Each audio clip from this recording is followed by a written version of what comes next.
Are you working on your author career but struggling to get that first book published?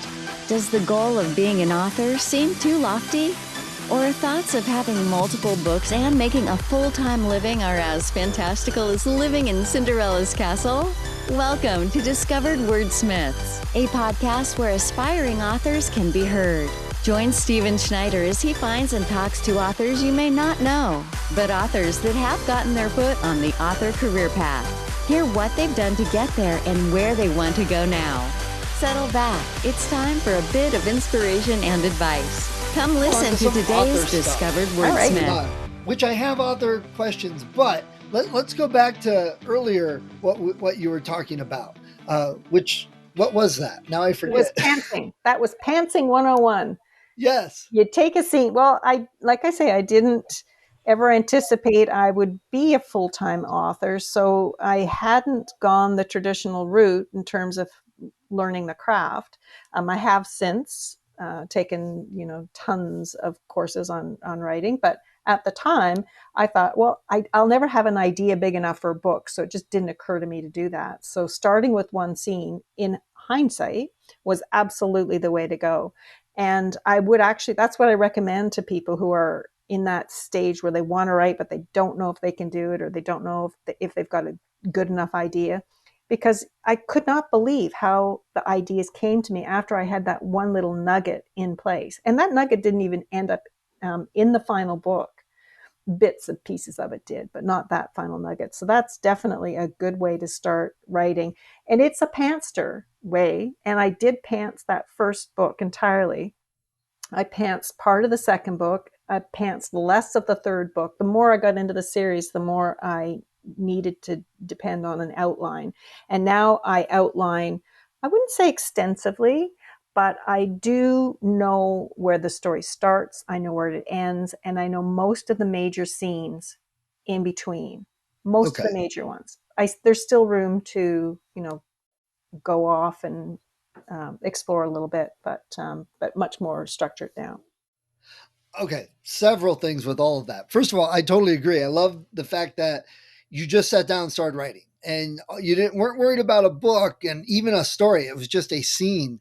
And I think that type of thinking takes off all the pressure. And a lot of times myself, a lot of the author friends I have, it's that internal pressure of, oh my God, I got to get a story. I got to make it good. I got to do the right sentences. Take all that away and just write something. It just keeps going. I think that's sometimes our own biggest hurdle is that. So, that's kind of, there you go. How to start, just write a scene. Do that. Yeah, most of us have a scene in us. Yes.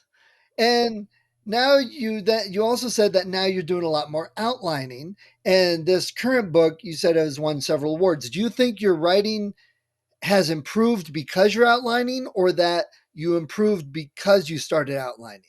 Does that make sense? Yeah, it does. I don't think the outlining has anything to do with the awards. I think that people have different ways of organizing their thoughts in writing. So whereas my strength might be the way I do it now, it took me a while to get to the point where I am at now, where I do it. So I think that in the end, it's just good writing.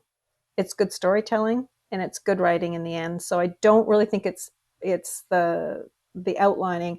For me, it's how I function best to tell a story now. It wasn't during the first book, but I think that all authors are individuals, and they will find their own path. Okay. All right. So with your writing, what services, what software, that type of thing do you use? I use Word. Okay. It's the only thing I've ever used. I do have Scrivener. It's a very old version, but I couldn't figure it out, and I was too anxious to write. So I didn't want to spend the time figuring out the software when I knew Word. So I just stuck with Word, and I actually format myself as well. And I use Word to format the books. So Word is my go-to for sure. I use other services for the publishing part of it. Okay. And you're on your second series, your seventh book. What are some things you've learned that you're doing different besides the pantsing versus outlining? Is there anything else that you've learned that you've changed since you started? Yes, changed so much. Um, I want to mention first, before we go any further, the one thing I haven't changed, and I would so highly recommend it, is if you can afford to have an editor, get an editor. I have learned more from my editors and even my proofreader than I have learned from, all my grammar and writing combined. So that Nice. is Okay. my first thing. And I try different editors too, so that I can learn more. The other thing that I've learned is how important reviews are. So when you're launching a book, I encourage people to try to get as many reviews as they possibly can right out the gate. It is important. It does give your book higher visibility. And I use review services. I use two of them. I use one that's called Booksprout, and I use another one called Hidden Gems. Those are the two I use right now. So definitely do that. And um, the other thing that I do is I use a company called BookFunnel. And BookFunnel allows me to send my book to ARC readers, the advanced reader copy readers, and not worry about whether they can load it up on their particular platform that they're using. And it's also how I gift books to people. And it is also how I distribute the books that the short stories I give away on my newsletter sign up. Yeah, book funnels pretty easy and can do quite a few things for what it is. I like book funnel myself. Used it in a couple different ways. They have audio now that they offer that That's you can right. use. Yeah. And they're Have you reasonably used? priced. Pardon me. They're reasonably priced too. Yes. Yeah. Absolutely. Mhm. Um, So this kind of leads right into our main topic today, and that's a problem I think a lot of authors have, and that's we can't necessarily do it all, and we shouldn't do it all. We should hire out. You mentioned an editor. I know somebody that wrote a book, spent 4.5 years researching and writing this long book, and said, well, I'm not going to give it to an editor because I don't think the editor would get what I'm doing and they would just want to change too many things. And the book wasn't really super. So you said an editor. Did you always plan to have an editor, or was that something that you like realized afterwards when you started using one? I was very lucky. My husband's brother, my brother-in-law, is retired now, but he was an editor at a newspaper, and I gave him the book first. It took every ounce of courage I had to give it to him, and he came back and he said, "You need an editor," and I it hadn't even occurred to me, and so that started me on the path of using an editor. So I had an editor from the very get go, but it wasn't like I thought of it myself. It was him mentioning it to me. So thank goodness he did, because every single book. I mean, when I first get the editor's comments back, I usually curse and I go, oh, they don't know what they're talking about. And I throw it in a drawer. And then a couple of days later, I pull it out and it's like, oh, yeah, okay, I knew that. I knew that needed fixed. And oh, wow, that's a really good idea. Oh, geez, I wish I'd thought of that. And then you end up with a book that is so much better. I absolutely agree. And I agree. I've learned a lot from a couple different editors. My first book, had no plan, no real thought, didn't really even have a whole story. It kind of put some things in there as I went along. And then when it came back from the editor, it was like 20 pages of notes. And at first I was like, oh my gosh, they're ripping me apart. It was either, well, this editor's stupid. And then it was like, well, maybe I just really suck. Uh, but I calmed down and put it aside. And when I put it back out and read it with a more critical eye, I'm like, yeah, everything that the editor pointed out were those areas that I was unsure of or that I really wasn't comfortable with, but oh, I'm going to do this. And yeah, I agree. And I ended up like ripping half the book out. I literally cut it in half with what was left. Yeah. So I've learned a lot from editors. I don't always agree and I don't make every single change that they want occasionally, but I think over time, my writing has grown and I can make that choice a little better. And I don't just off the cuff, oh, I'm not going to do that. sometimes there really is a good reason to make the Yeah, change. I agree. And I think that the more you write and the more you go through that process, the more the quicker you can make those decisions. Like now, when I get the edit back, I know which ones resonate, which ones I'm going to go with. And the ones that I know I'm not going to go with, it's instant. I just say, that's not the character. That wasn't like, that's not right. But all the rest of it, I take everything. Yeah, Right. the thing that I did learn, which I didn't know when I first started, and I do now. I can't remember at what point I finally twigged to it, but I was using a substantive editor, so I was getting big ideas back. The overall arching ideas, like this character isn't doing enough, or the scene isn't doing enough, or you can probably cut this chapter, start the story here rather than where you started. So that stuff I was getting, but what I wasn't getting was the copy edit. I did the proofread and the substantive edit, but the copy edit in between I wasn't doing. And and granted, it's extra money, so I didn't have extra money to spend on it anyway. But now I do, and I am more aware as I'm writing of the things the copy editor points out, like when I've repeated the same word in a paragraph or within two or three paragraphs. My strengths, my weaknesses in writing and sentence structure. So that strengthened me as well as copy editing. I think that's another important thing. It's an extra step. If you can afford to do it, I would recommend you do it. Okay, well there you go. And what are some other things that you could do on your own, but you feel it's easier and better to use somebody else? What are like your cover? Did you do those yourself? No, that was one thing I learned. When I was starting off, there weren't a lot of prefab covers at that point, or I wasn't aware of them if there were. And the cover designers wanted a lot of money. So it was either you did it yourself or you paid a lot of money for a custom cover. And so I hired a graphic designer to do the series originally. I think I had 4 books in the series with a different cover, and realized that the cover wasn't doing me any favors. It was beautiful, but it wasn't a book cover. The book cover designers know what they're doing. They know what the font should look like. They know the treatment on the front. And they know how to get the attention of people who read your genre. So that was one thing I learned. And I now have a cover designer that I work really well with. And we've done all the covers, including Bloodmark. And the other thing that I can't stress enough that I have benefited from enormously is finally getting myself a publicist. And that's because in order to get word of your book out, you have to spend time finding the best places to either talk to other, like a podcaster like yourself, for example, or other vlogs, or other authors that you can do newsletter swaps with and share, and getting press coverage in the newspapers, local newspapers and such. And I was bad at it. I hated doing it, and I wasn't confident in my ability to present my ideas, or even the synopsises of the books.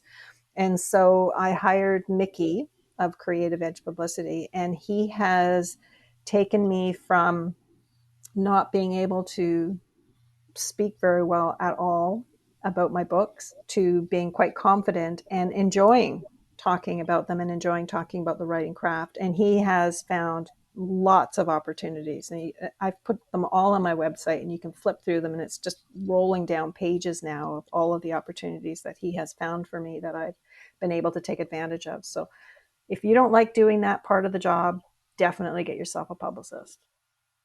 Yeah, absolutely, totally agree. Um, so you got a publicist, you have a cover designer, you have an editor. Uh, is there any other service that a lot of authors may do themselves that you would recommend they don't? Well, the review service is the one that is, I mean, you can ask all of your friends and relatives and all of their friends and relatives to write reviews for you. You're not supposed to be putting reviews on there that are written by anybody that is not at arm's length from you. You won't know enough people. You won't know enough people. So if you can, get on Booksprout or Hidden Gems and set up a time slot where you will provide your free review copies, to get reviews on all of the retailer, BookBub, Goodreads, Amazon, Kobo, Nook, as many reviews out there as possible. So that's another resource that I use. What else can I say for resources that I have farmed out? Do you think that your sales are helped by using all these different services and professionals, or maybe not? I mean, obviously you wouldn't be doing it if it wasn't helping. But did you actually, as you added these, did you see the sales go up? Did you see interest go up? I've seen the sales go up since my collaboration with Mickey, for sure. The sales have gone up with the exposure. There's no question about that. But the other thing that has happened is when I was first starting out, of course, you're trying to do it all yourself, and it is exhausting and overwhelming to the point where sometimes I used to sit back and say, I can't do this anymore. It's too much. Keeping up Twitter, keeping up Facebook, keeping up the social part of it, and then the writing part, like the writing seemed to fall off, and that's the most important part. And I ended up having 20 minutes in the morning where I could write because the rest of the day was completely absorbed in everything else. So having a few things like this in place gives me more time to write, and it takes the load off. And I say Mickey in particular because that was my biggest load at that point in my trajectory in my career, was trying to get that exposure. And it was just so frustrating because I didn't want to do it. And when I did it, I felt kind of, so at different points, if you find yourself overwhelmed, I would suggest you take a look at what you're doing and see if you can farm any of it out. Any of it. Like right now, I would like to farm out the social part of it, or at least one or two of the platforms, because I want to stay on the platforms, but doing it once a day is becoming problematic. So I guess I'm ready to maybe take a look myself and see what else is it that I can farm out and do. And the more books you can sell, the more you can afford to farm out this stuff. And it's like that vicious circle. I was just gonna say that it's kind of you're caught in that vicious circle. You start farming things out to write more, and then you have more books. You have to farm more things out, and then you get caught. But that's a good problem to have. Yeah, yeah, yeah. I Okay. also want to say, I just don't want there to be any misconceptions. There's no getting rich in this game. Like, I don't really think, unless you're Victoria Aveyard or Anne Charles, there's no huge, financial payoff. It's just an awful lot of hard work, and you really got to love writing to be in this game.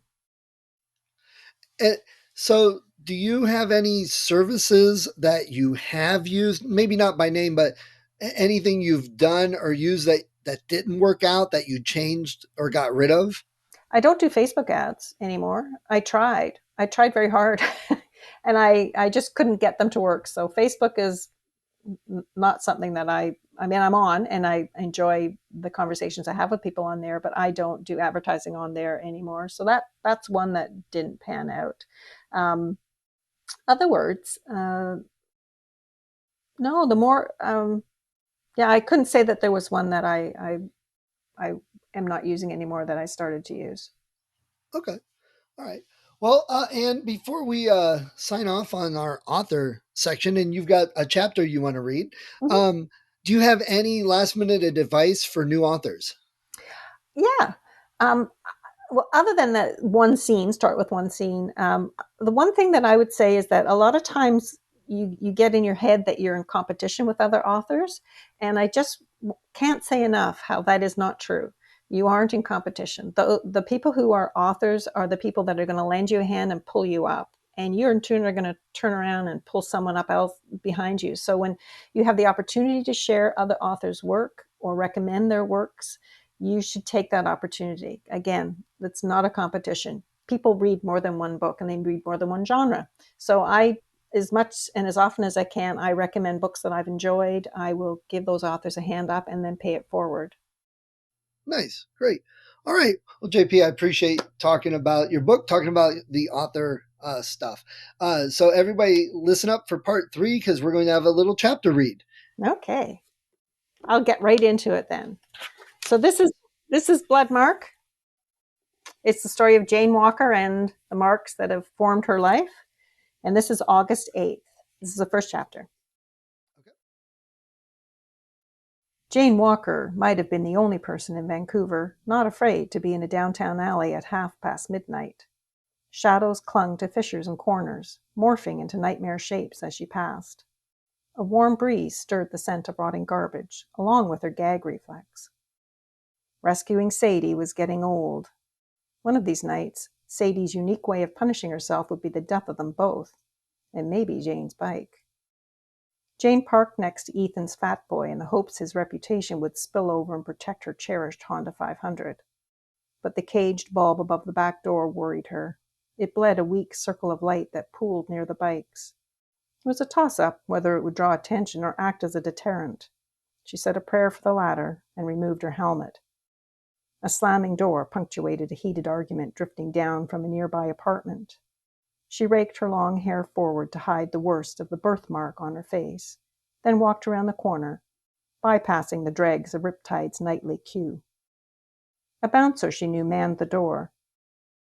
His steady gaze slid sideways at her approach. Booze from the lineup he held at bay prompted him to inhale, emphasizing the girth of his chest. He flexed biceps larger than her thighs, tipped his chin, and let her pass. She nodded her thanks and stepped inside. A cocktail of perfume and stale sweat assaulted her. Thumping music reverberated in her chest as she scanned the bar for Ethan Bryce and found him pouring shots. A seasoned bartender, he worked the room like a ringside bookie at an illegal fight, smiling with one eye and watching for trouble with the other. "Thanks for calling," Jane said, pressing into the bar. "Where is she?" Ethan held her gaze a moment longer than necessary, then swiped his head to the left. Jane followed his line of sight to the dance floor, where her roommate swayed out of step with the music. Sadie had gone with Tasteful tonight, wearing her LBD, as she called her little black dress. Her client must have been a high roller. Unlike the roided-up jockstrap now keeping Sadie upright with a hand on her ass and a sure-bet smile on his face. Jane strode through the dancers and stopped short of her. "Sadie?" she shouted over the music. Sadie lifted her head from Jockstrap's shoulder and struggled to focus. "Nark?" She blew at a stray blonde curl. Jane winced at the nickname Sadie rarely used in public. "You know her?" Jockstrap asked. "Sure. Tim, meet Nark. Dance with us." Sadie reached for Jane. Her mascara had smudged, leaving charcoal shadows under her eyes. It's what 2 lines of Coke and a few too many vodka chasers looked like. Jane took her hand. "Let's go home." "She's with me tonight, honey," Jockstrap said, tugging Sadie's arm away from Jane. She looked down to Sadie with a smarmy smile. He looked down to Sadie with a smarmy smile. "Aren't you, baby?" Sadie squinted up at him. When she looked back at Jane, sparks of awareness surfaced. She pushed against his chest. "I gotta go." "You don't gotta go," he said, dragging her back. "Stay with me, baby. We're having fun, aren't we?" "How about I bring her back tomorrow?" Jane said, "when she's not wasted." Sadie stumbled as Jockstrap twisted to put himself between the 2 women. "I've made an investment here." Charming, Jane thought, recoiling from his stale beer spittle. She was quick in a fight and had the advantage of being sober, but Jockstrap had 100 pounds on her and a hard-on with a destination. She knew Ethan wouldn't tolerate her pulling a knife in Riptide, so she'd have to dissuade Jockstrap some other way. She looked to the floor. For Sadie, she'd expose her marks. Only for Sadie. An eye full of ugly often gave her a split-second advantage. He was already wobbling. Shouldn't be too hard to knock him on his ass. She shifted the grip on her helmet and widened her stance, drawing a calming breath. Then, in one swift motion, she swung the curtain of hair away from her face. "She's going home," Jane said, pressing upward into Jockstrap's personal space to ensure he got a good look at the thick, blood-red birthmark that slashed an angle from her forehead to her temple. It looked like the work of a medieval battle axe. He shrunk back with a familiar snarl of revulsion. Already primed, Jane was ready to launch when a firm hand landed on her shoulder, halting her. "Everything all right here?" Ethan asked, squeezing harder than he needed to. Jane felt a pinch of resentment at his interference. Jockstrap's gaze darted to the figure standing behind Jane. Ethan wasn't big, but his reputation was. You didn't cross him unless you had generous sick leave benefits. Jockstrap's nostrils flared. He pinched his lips. Neither man moved. Long seconds later, Jockstrap faltered and blew out a deflating breath. His bravado and sure-bet attitude faded along with his hopes of getting laid. He released Sadie with a little shove. "Go on, then," he said. "Take out the trash." He stalked away and called over his shoulder. "And it's Tom, not fucking Tim." "Yeah," Jane mumbled, "not fucking Tom either." With a shake of her head, Jane settled her hair back into place. She wrapped a steadying arm around Sadie's shoulder and turned her around, bumping into Ethan, who stood in their path. "You okay?" he said, but his expression was a warning. She'd forced his hand, and he didn't like that. "Yeah, watch my ride? I'll come by in the morning to pick her up." "Jimmy'll keep an eye on her," Ethan said, before he swaggered back to the bar. Ethan's faith in the stubble-faced panhandler who hung around the bar was a mystery to Jane. She opened Sadie's purse and fished out her keys. Rick. New chapter. Rick Atkins kept his back to the dance floor and gazed at Sadie's reflection in the mirror behind the bar. Not that Sadie would recognize him in glasses and a full beard, but vigilance had served him well to this point. He wouldn't tempt fate when he was so close to his endgame. He watched the woman who called herself Jane flash her markings like a blowfish in the face of a predator shark who groped at Sadie. Jane had no inkling of the damage she was capable of inflicting, but not for long. Rick downed his beer and slinked out the door. And that's it. I turned my mic off so any noises wouldn't interrupt and bother. Great. I usually put that as I do an A, B, and a C episode. So C is the chapter read. So I'll put that as a C. Nice. I hope that gets some people interested and they want to pick up the rest of it. That's good. Me too. Yeah. Great. All right. Well, JP, I appreciate you taking some time. I'll let you know when this goes live. It'll be probably close to like the end of July, I believe is the schedule. Great. So. Thanks so much for having me, Stephen. Really appreciate it. Yeah, I appreciate you. Thank you for listening to Discovered Wordsmiths. Come back next week and listen to another author discuss the road they've traveled, and maybe, sometime in the near future, it might be you.